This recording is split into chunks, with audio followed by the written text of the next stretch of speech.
All right, guys, getting started with part 2 of intro flies. This time around, going on a shank again. Vivas 50D, only thread you ever need. Start right up top here. So we're gonna come a good ways down the shank here. Just a little ways back. Perfect.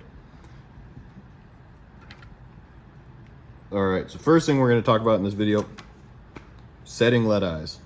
So I've seen, some people who bring flies in that they've tied, they have a little bit of a hard time with setting lead eyes. So a couple things to remember. One is that we want to always set our lead eyes opposite of the way that our eye is facing. So we want them to be on this side. If we put them on the bottom here, you're gonna get really jammed up between your eyes and the eye of the hook. It's also gonna turn your fly in kind of a funky way. So we're gonna set them right on top here. And the way that I start tying them on is just crisscrossing, usually doing about 3 turns in each direction. And the first couple turns to set them on there are always the hardest.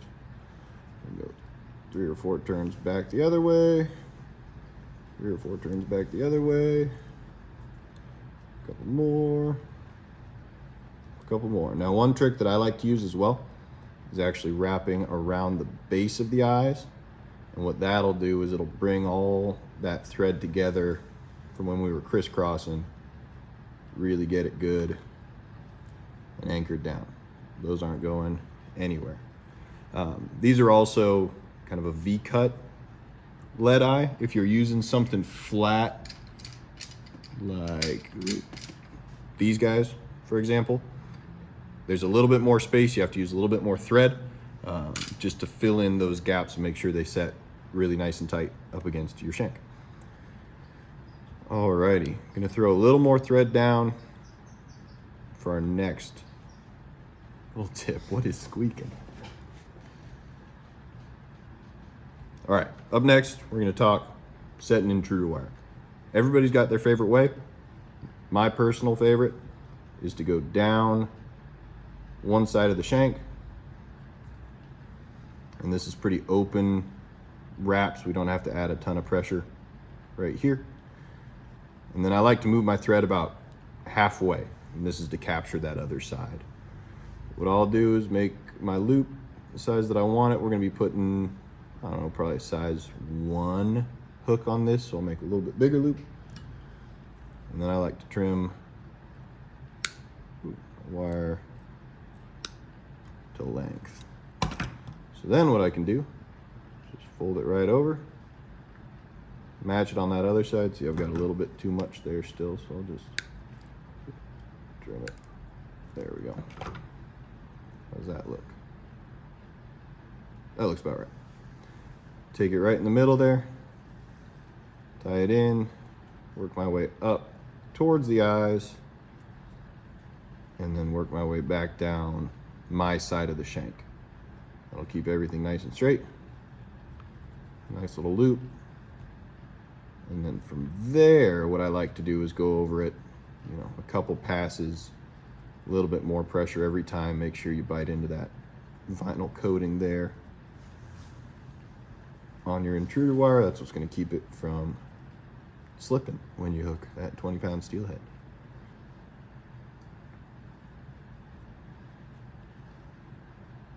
All right, that might have been a little overkill on thread wraps, but whatever. Up next, we're gonna start tying our fly. We're gonna come in here in the back, throw on a little dubbing loop. We're just gonna make a little hot spot in the back here, this steely blue ice dub. This stuff is really sweet. You should put it on every fly that you tie that's blue. Not gonna do a ton of it there. Start spinning, get that spinning up nice and tight.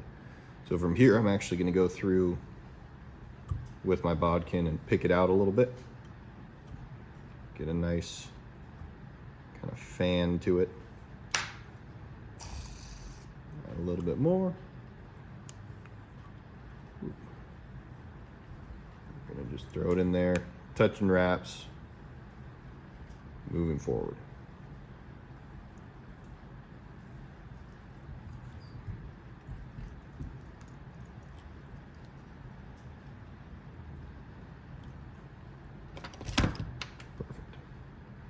One thing you'll notice about these longer dubbings is when you put them in a loop, they tend to get tangled up like this. All you got to do is take that bodkin again. I'm just going to pick it out.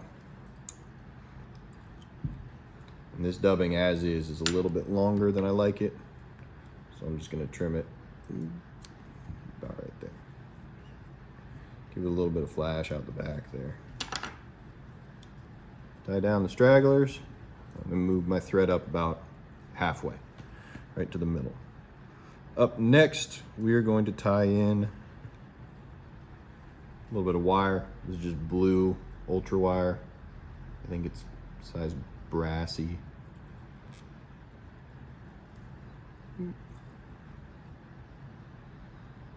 Now from here, a good way to think of this is from here forward up to a certain point. All we're doing is tying a woolly bugger. So we're going to use just a flat holographic tinsel for the body. Throw it on there, mess it up, throw it back on there. Wrap it all the way back.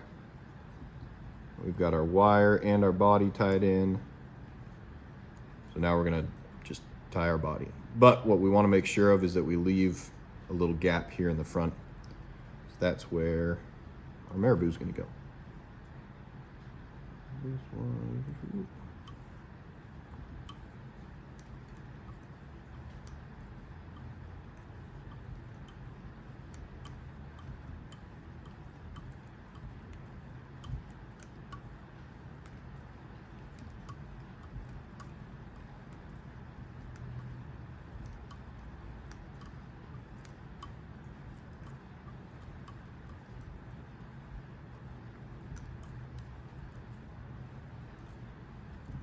I like it right about there. Tie that off.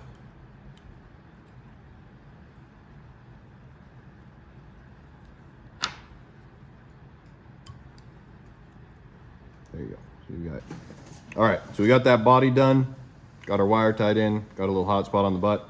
Up next, I'm gonna tie in a piece of hackle here. Throw this guy in facing backwards towards the rear end of the fly. Perfect. And then we're just gonna wrap this down, palmer it down, woolly bugger style here.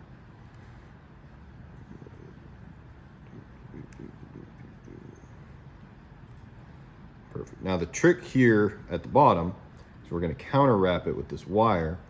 You gotta make sure that you put yourself in a position where you can actually cross it over.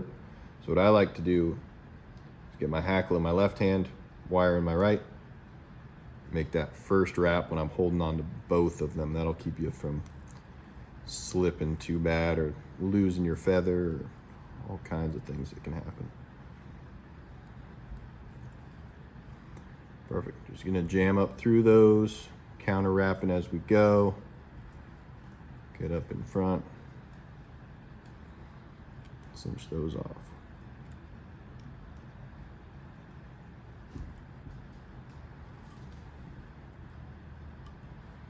Perfect. Take that wire out. Clip that guy out at the back. Now from here, what we're gonna do is we're gonna transition over and start using Marabou. So the trick to getting a good Marabou fly is only picking the piece of the Marabou that's gonna work the best for what you're doing. You don't want any of this, you know, straggly stuff that's normally down there. You want the top half or even sometimes the top third of the feather. So on this black one, we're gonna use it as well. We're just using the very tip of it because the rest of this stem was not the kind of feather that I wanted to work with. All right, so we're gonna take these, hold them by the tip. We're gonna preen all of our fibers down the stem and then make sure that they stay there the best that we can. I usually just break that tip off and then we're gonna tie this down right there. Perfect. Now, another trick that I've got for you for Marabou is always have your left hand involved. If you just wrap it as is, you're gonna end up with a bunch of fibers that cross over each other and end up getting tangled. So always have your left hand doing something, whether it's preening fibers back or pinching like I'm doing here to make sure that that feather doesn't spin backwards on you. It's gonna make a world of difference in the finished product as well as how your fly actually works in the water. Having a big mat of tangled marabou is not what you want. The other thing is, like I'm doing here, don't be afraid to take kind of check turns, right? Make a half a turn, decide whether or not you like it, and then go on from there. Don't ever be afraid to unwrap things when you're tying flies. It's better to do that than end up with a fly that you don't like so much. Alrighty, got that tied down. Throw a couple more over it. Trim her out. Gonna do the exact same thing with the black marabou. I always like doing 2 colors of marabou. You certainly don't have to. You can do all blue, do all black, purple, red, whatever colors you like the best. Black and blue is a good one though. Start right there. Perfect. And once again, just make sure you've always got that left hand involved doing something.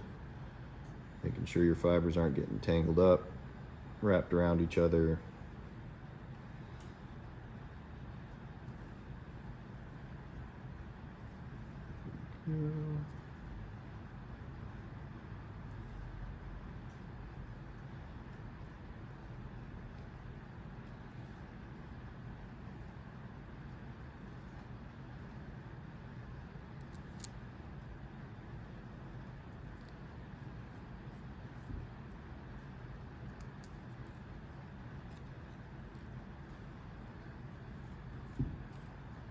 Perfect.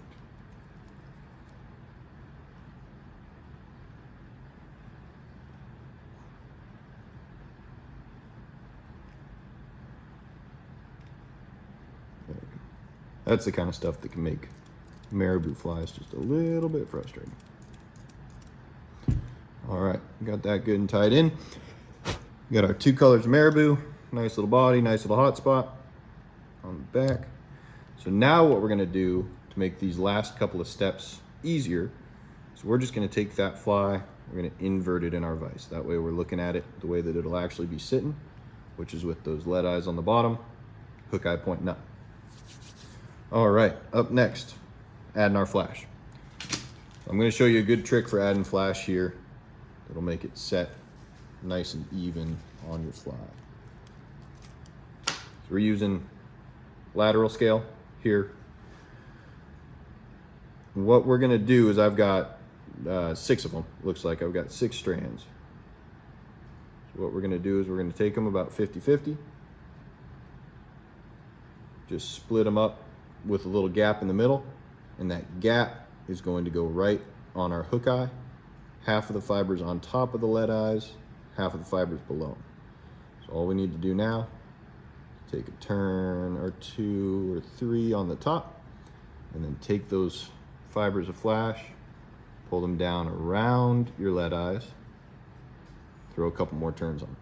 Now I do pretty loose turns there so that we can take this flash and spread it out however we want. That way it's not just clumped up on itself.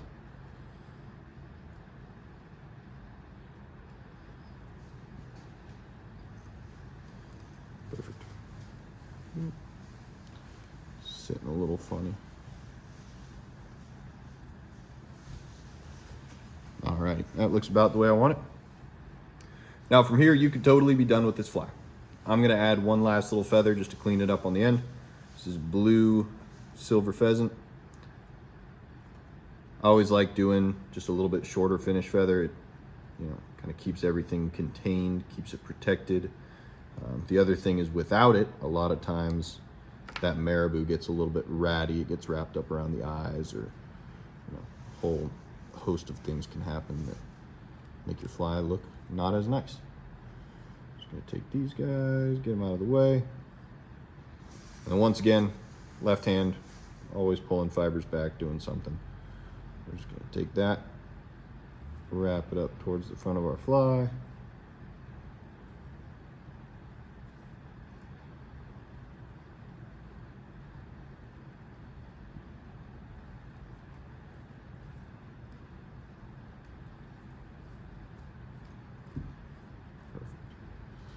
I don't like the way that laid down. That's okay. Take a couple turns of thread here just to capture it. And then what I'm gonna do before we go any farther, I'm gonna take this brush here. I'm just gonna brush out these feathers, see if they're gonna lay down the way I want them to. If not, I'll just grab another feather and we'll try it again. But it looks like they'll come around.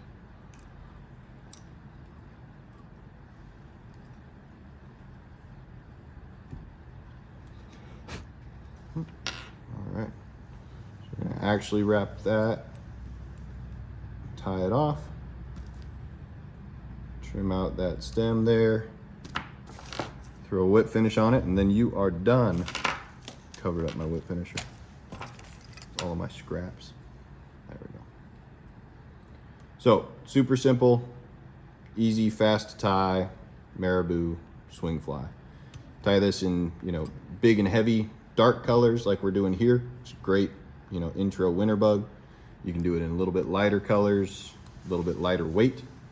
Makes a great summer Skagit bug as well. All right, there we go. Thank you guys for watching.